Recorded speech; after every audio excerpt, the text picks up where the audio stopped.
Oui, c'est une nouvelle vidéo en rapport avec Star Wars 9. Il n'y aura pas de montage dans cette vidéo. De toute façon, vous avez vu mon bras appuyer sur le bouton record. Il n'y aura pas de montage tout simplement parce que je n'ai plus d'ordinateur, je n'ai plus de Mac, tout simplement. Je n'ai plus de Mac parce qu'il y a eu un petit problème, mon père essaie de le réparer. En attendant, j'ai pas d'autre logiciel de montage, donc je sors ça comme ça, brut de pomme, brut de décoffrage, comme disent les jeunes. Et on va parler de Star Wars 9. Je vous avais déjà fait une critique sur Instagram il y a quelques temps. Là, il est 17h à peu près. Là, je vous fais une critique avec du spoil. Celle sur Instagram est sans spoil. Du coup, si tu veux voir une critique sans spoil, va sur mon Instagram qui s'affiche dans la description. Là, nous sommes sur une critique avec du gros spoil.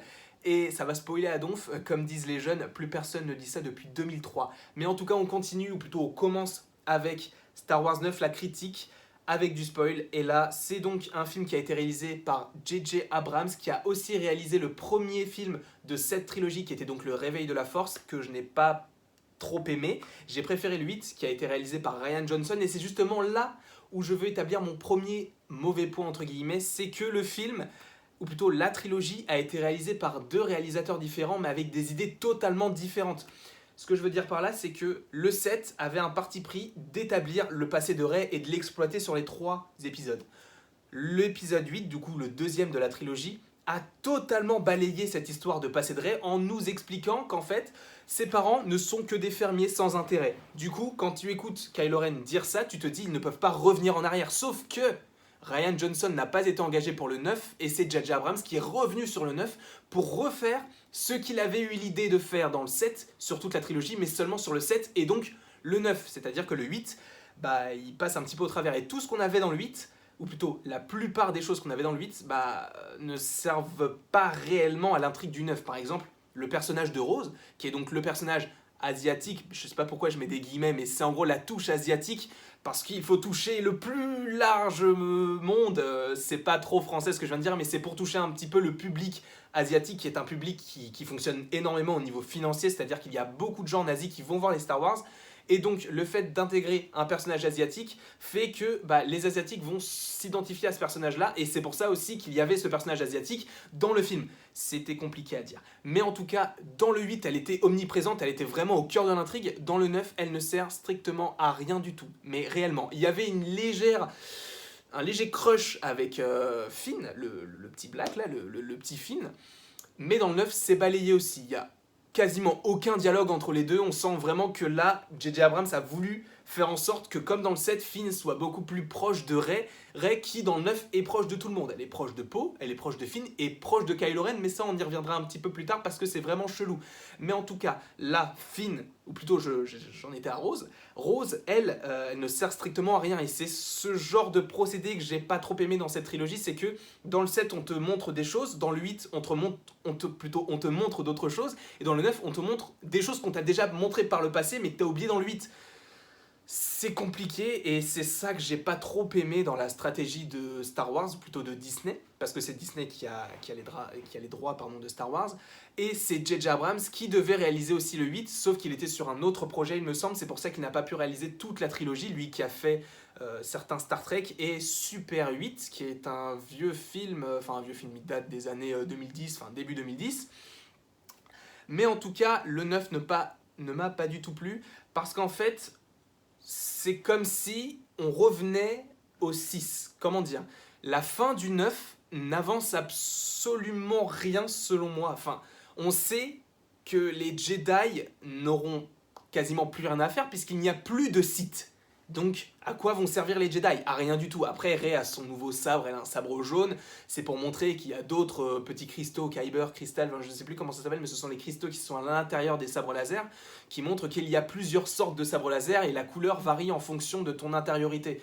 Je ne vais pas rentrer dans les détails, d'ailleurs je vais peut-être vous faire une vidéo en rapport avec les cristaux Kyber, mais on y reviendra possiblement dans une autre vidéo, si ça vous fait envie, n'hésitez pas à me le mettre en commentaire en tout cas. J'ai parlé extrêmement vite et je suis très content. Attendez, j'avale ma salive parce que quand je parle vite, je bave beaucoup. Donc j'en étais où? J'en étais au 9. Du coup oui, pourquoi le 9 ne m'a pas plu? Parce qu'en fait, le montage, juste par rapport au montage, c'est beaucoup trop rapide et beaucoup trop lent à la fois. C'est-à-dire qu'il y a des moments, par exemple le tout début du film, n'est pas du tout en cohérence avec ce que l'on a vu dans le 8. Évidemment, ce n'est pas le même réalisateur, ce n'est pas la même vision artistique, c'est logique. Seulement, j'aurais préféré qu'on ne montre pas ça.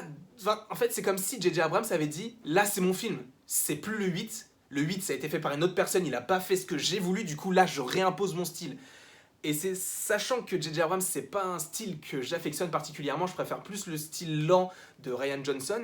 Là, de voir tout ce qui se passe là d'un coup, j'ai pas trop aimé en plus. Enfin, ce que j'aime pas aussi dans celui-ci, c'est que ça va beaucoup trop vite au début, c'est beaucoup trop lent au milieu, et ça va beaucoup trop vite à la fin. Il y a vraiment un problème de rythme, et c'est ça aussi que je n'ai pas aimé dans le film. Outre ce problème, entre guillemets, de montage, il y a aussi des incohérences, mon gars. Il y a des incohérences. Palpatine, il a quel âge? À quel moment il peut être encore fertile à son âge? Bon, après, tu peux être fertile à n'importe quel âge quand t'as encore de bonnes testicules. C'était pas nécessaire dans la vidéo. Je sais pas pourquoi j'ai dit ça. C'est le fait d'être entre guillemets en live parce que bah, c'est un plan séquence, entre guillemets. Mais en tout cas, oui. À quel moment Palpatine a eu un enfant et à quel moment il a eu une femme? Parce que je m'explique. Dans le 9, on apprend que Palpatine a eu un enfant qui a lui-même eu un enfant qui est donc Rey. Et c'est pour ça que Rey a perdu ses parents, c'est parce que Palpatine a envoyé un chasseur tuer ses parents pour récupérer Rey. Ça veut dire que Palpatine a tué son propre fils pour récupérer sa petite fille, pour que sa petite fille le tue, pour qu'ensuite sa petite fille soit, entre guillemets, son image, parce que lui va se transporter dans le corps de sa petite fille. Dit comme ça, c'est extrêmement étrange, mais en tout cas, c'est pas réellement cohérent parce qu'en fait tu vois Palpatine mourir. Après c'est vrai que il y avait des comics qui sont sortis après le 6 et c'est bien ça aussi le problème, c'est que ces comics sont sortis après le 6 qui est donc le retour des Jedi, qui est donc entre guillemets le 3, la première trilogie, le 6. Mais en fait ces comics sont sortis après le 6, c'est-à-dire qu'au début, la base des bases, c'était que ce personnage-là, qui est donc Dark Sidious, ne devait pas revenir parce qu'il était mort. Sauf qu'il y a eu des comics après qui ont montré que, en fait, Dark Sidious a appris de son maître Dark Plagueis à contourner la mort. Et en fait, c'est cet arc qu'ils ont utilisé. D'ailleurs, Dark Plagueis ressemble beaucoup à Snoke. C'était peut-être une petite référence par rapport à ça. Mais d'ailleurs, en plus, oui, j'ai plein de petites choses qui me reviennent. Dark Sidious dit aussi à Anakin qu'il a appris à contourner la mort. Mais en fait, tu sens que juste par rapport à ça, ils ont beaucoup insisté là-dessus pour faire la deuxième trilogie qui était, selon moi, bonne et nécessaire pour comprendre aussi le passé de Dark Vador. Mais honnêtement, la troisième trilogie, où tu annonces qu'il y a un Dark Sidious qui est là depuis en fait le début, c'est pas... En fait, c'est pas logique et c'est pas super comme histoire. En fait, l'histoire dans les comics est vraiment bien écrite et c'est plus intelligent que ce qu'on a vu dans le film. J'ai lu quelques comics en rapport avec Star Wars. On en parlera peut-être autour d'un café plus tard. J'en parlerai de ce petit programme, mais en tout cas, là, on est sur la critique. Autre problème, en fait, il y en a tellement que... du coup, l'incohérence aussi... il a quel âge, vraiment, Palpatine, pour avoir un enfant qui est mort, genre, il y a... On va dire que Rey a une vingtaine d'années, peut-être une trentaine d'années. Donc il est mort il y a 30 ans, ça veut dire que le fils avait à peu près aussi 30 ans. Ça veut dire que, en gros, il a eu un enfant il y a 60 ans, qui a lui-même fait un enfant il y a 30 ans, mais il y a 60 ans, il était toujours aussi vieux. Enfin, je comprends pas, c'est pas du tout logique. Enfin, va falloir qu'on m'explique. Après, c'est peut-être logique, donc expliquez-moi, j'aimerais bien savoir. Donc ça, c'est un autre problème. Après, il y a d'autres problèmes, comme du coup la relation Finn et Rey, parce que selon moi, c'est un petit peu étrange. D'ailleurs, Rey, elle parle. En fait, pendant tout le film, tu ne sais pas réellement sur qui elle est en crush, entre guillemets, parce qu'en fait, lors du 8, c'est aussi ça que j'ai pas trop aimé, c'est qu'à la fin du 8, la première rencontre entre Poe et Rey, il y a un petit, il y a un eye contact, tu te dis, il peut se passer quelque chose entre les deux. Et en fait, dans le 9, c'est totalement balayé au début. Déjà, ils s'embrouillent, du coup, tu te dis, c'est mort. Mais après, t'as Finn qui s'intéresse toujours à Rey en se disant, elle est où, est-ce qu'elle va bien. D'ailleurs, il est très chiant dans le film, parce que genre, il pense qu'il a la force, après, il a la force. Hein. Mais bon, c'est un peu surjoué, enfin bref. Cette relation est assez étrange, parce que au moment où ils sont dans les sables mouvants et qu'ils pensent qu'ils vont mourir, il lui dit « J'ai toujours voulu dire que... » Et ils sont dans les sables mouvants plutôt.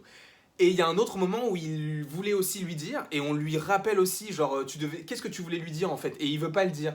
Et en fait, Ce qui est nul, c'est qu'on ne sait pas du tout ce qu'il a voulu lui dire. On sait, honnêtement, ce qu'il a voulu lui dire et qu'il est amoureux d'elle, sauf que il est dans la friend zone. Parce que ça se sent à 1000 km. Enfin, il est amoureux de Ray, ça se sent. Parce que déjà, quand il était avec Rose dans le 8, enfin, il était avec Rose, il se fait un bisou, c'est tout. Dans le 9, il lui fait une tape sur l'épaule. Donc tu sais que déjà, elle est dans sa friend zone à lui. Et lui, il est dans la friend zone de Ray. Parce qu'en fait, avec Ray, ils se font des câlins, enfin tu sais, ils se disent « Oh, tu m'as tellement manqué, ça fait 3 heures que t'es parti. » Moi, quand ma mère, elle va faire les courses et qu'elle part 3 heures, enfin ma mère, mon père, hein, égalité des sexes, quand mes parents vont faire les courses, je suis désolé, quand ils partent 3 heures, je vais pas leur faire un câlin alors que ma mère porte les surgelés, enfin il y a un problème quoi, enfin bref. Je ne sais même plus où j'en étais, ça fait 10 minutes que je suis en vidéo, waouh, je sais pas comment je vais uploader cette vidéo d'ailleurs de mon téléphone, ça va être très compliqué. Mais bref. Donc, Finn, pour moi, son histoire avec Ray, elle est pas viable parce que bah, il est dans la friend zone. Et en fait, lui-même a établi une friend zone avec la meuf, là, enfin Rose. Donc, honnêtement, ça, selon moi, ça fonctionne pas du tout. Mais alors, pas du tout.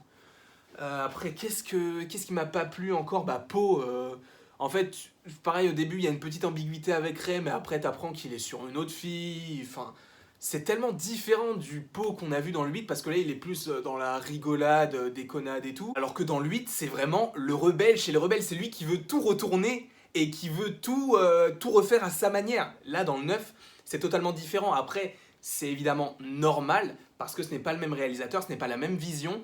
Aussi par rapport à la fin du 8, quand tu as le jeune qui tient le balai comme un sabre laser en disant que bah genre il va y avoir une nouvelle vague de Jedi, bah, le 9, entre guillemets, avec sa fin et la fin des Sith tout court, ça te montre qu'il n'y aura pas ça du tout. Après, il y avait aussi les chevaliers de Rennes qui ne servent à rien. Ils sont là, c'est exactement comme dans le 8, ça par contre, petit point de concordance. Dans le 8, vous savez, c'est les gens qui sont autour de Kylo Ren qui sont habillés tout de rouge. Là, ils sont habillés tout de noir. C'est la seule différence qu'il y a parce qu'ils ne servent à rien. Ils ont des épées stylées. D'ailleurs, il y en a un qui a une épée qui ressemble à celle de Thanos. Et d'ailleurs, en parlant de Thanos, il y a aussi une scène qui m'a énormément fait penser à Avengers Endgame. C'est le moment où Poe, en fait, il voit tous ses amis avec leur petit vaisseau se faire détruire, se faire déchirer. Et il se dit, bon, bah, c'est fini. Et là, qui est-ce qui l'appelle à l'oreillette? Le petit Nando qui lui dit t'inquiète pas mon gars on est là. Et là il y a plein de vaisseaux qui sont là pour raffronter les vaisseaux des méchants. Ce n'est pas sans rappeler une petite scène dans un film qui n'a pas trop marché qui s'appelle Avengers Endgame où Captain America est tout seul face à une armée de monstres et à ce moment-là il reçoit Cap tu m'entends? Cap, est-ce que tu m'entends? C'est Sam. Et là, il y a tous les Avengers qui arrivent, pardon, il n'y a pas de Z dans qui arrivent à ce moment-là, et il y a la bataille finale. C'est exactement la même scène, sauf que bah, c'est dans des contextes différents, mais c'est le même principe. Ça, j'ai pas trouvé ça génial. Après, du coup, si je devais donner une note finale, enfin, parce que là, ça fait quand même assez longtemps que je tourne, si je devais donner une note finale à ce film, et honnêtement, je suis... Vraiment, j'ai essayé de donner la plupart des points positifs que je n'ai pas évoqués dans cette vidéo d'ailleurs, mais ça sert à rien, hein. Une vidéo où t'entends un mec qui dit « Ah bah ça j'ai bien aimé, ah bah ça j'ai bien aimé, ah bah ça j'ai bien aimé », c'est pas intéressant. Ce qui est aussi intéressant, c'est de savoir ce que les gens n'ont pas aimé. Je tabasse pas le film non plus, il y a des choses qui ont fonctionné, mais c'est vrai qu'il y a beaucoup de choses qui n'ont pas fonctionné, et ça a été le cas pour ce film-là. Donc si je devais donner une note, et c'est la première fois que ça arrive sur la chaîne, vous dire à quel point je suis déçu, je lui mets un 8 sur 20. Parce que selon moi, ça ne vaut pas plus. Selon moi, je répète encore une fois, parce que je sais qu'il va y avoir des gens qui vont dire « Ouais mais attends, mais t'es trop sévère avec le film, en plus bah, t'es pas un grand fan !» Oui, mais je veux bien qu'on parte là-dessus, mais à ce moment-là, personne donne son avis, à part les gens qui s'y connaissent vraiment. Moi, j'ai vu du coup les 9 films, je peux donner mon avis par rapport à ça, donc je mets un 8, parce que selon moi, c'est la note que ça mérite. Ça mérite pas plus parce que, bah, en tout cas, ça mérite pas la moyenne, c'est sûr. Je pourrais peut-être monter à 9, on va dire 8,5. On va lui mettre 8,5, mais ça vaut vraiment, vraiment pas plus parce qu'il y a beaucoup trop d'incohérences. Tu sens vraiment que J.J. Abrams, il s'est dit, Rian Johnson, il a pas du tout suivi mon plan, du coup, on va refaire mon plan. Et ça, moi, ça m'a énervé parce que c'est genre, en gros, j'impose mon style, peu importe ce qui s'est passé avant, on oublie le 8, ça fait 7-9. Enfin, j'aime pas trop cet état d'esprit-là, parce que ça fait très personnel, alors qu'il ne s'appuie pas vraiment sur ce qu'il aurait pu utiliser dans le 8, même s'il s'appuie sur des choses du 8, mais c'est pas... Tu sens qu'il y a un truc où tu te dis, J.J. Abrams, il a pas aimé le 8, et il a pas aimé de savoir que Ryan Johnson a totalement changé la suite du 7. Enfin, je me comprends, j'espère que vous me comprenez, mais en tout cas, c'est aussi pour ça que je mets un 8,5, c'est parce que de base, j'aime pas trop les films de J.J. Abrams. Mais en plus, enfin, c'est pas que par rapport à ça, c'est aussi par rapport à tout le film. De toute façon, je vous ai quasiment pas parlé de ma haine, entre guillemets, c'est une petite haine, enfin, c'est juste que je l'aime pas. Enfin, c'est même pas vraiment une haine, c'est vraiment que je l'aime pas trop, quoi. J'aime pas trop ces films, c'est juste par rapport à ça, mais voilà, c'est une petite partie du fait que je n'aime pas le film. Enfin, qu'il est pas génial, selon moi. La fin aussi, elle est pas digne d'un Star Wars. La fin de Star Wars, à chaque fois, c'est culte. Là, il n'y a pas réellement de scène culte. La seule scène culte que j'ai trouvée de la trilogie, c'est quand Leia, elle est dans l'espace et qu'elle vole comme Superman. Ça c'est une scène culte qu'il va falloir garder à vie dans notre âme et dans notre mémoire. Mais c'est pas un film ou plutôt une trilogie qui va me marquer, même si le 8 était selon moi très bon. Je sais que je vais m'attirer les foudres des gens qui vont dire mais le 8 c'est pas un Star Wars. Ouais, mais le 7 c'est le 4 et le 9 il est pas génial. Du coup, je préfère le 8. Voilà. Non mais voilà, moi je pose les bases. Moi j'ose dénoncer. Y a quoi? Y a un problème? Tu veux qu'on se tape? Non, moi j'ai pas envie. De toute façon, je ne peux pas. Et en plus, j'ai la flemme parce que c'est les vacances de Noël bientôt. C'est bientôt Noël d'ailleurs. Ça n'a aucun rapport. Mais bref. J'espère en tout cas que vous avez aimé cette vidéo, même si le format, cadrage, tout ça est différent, la coupe est différente. C'est vrai qu'il y a des petits cheveux de bébé, mais on s'en fout. Donc cadrage différent, coupe différente, et montage différent, parce qu'il n'y a pas eu vraiment de montage, il y a eu quelques cuts, parce que j'ai dû m'arrêter de temps en temps pour avaler ma salive. Enfin, ça arrive à tout le monde. Et en tout cas, j'espère que vous avez aimé cette petite vidéo. N'hésitez pas à l'aimer, à la partager, à la commenter et à vous abonner, ça me ferait évidemment très très très très très plaisir. Et il ne me reste plus qu'à vous dire à la prochaine pour la prochaine. Et là, j'appuie sur le bouton stop.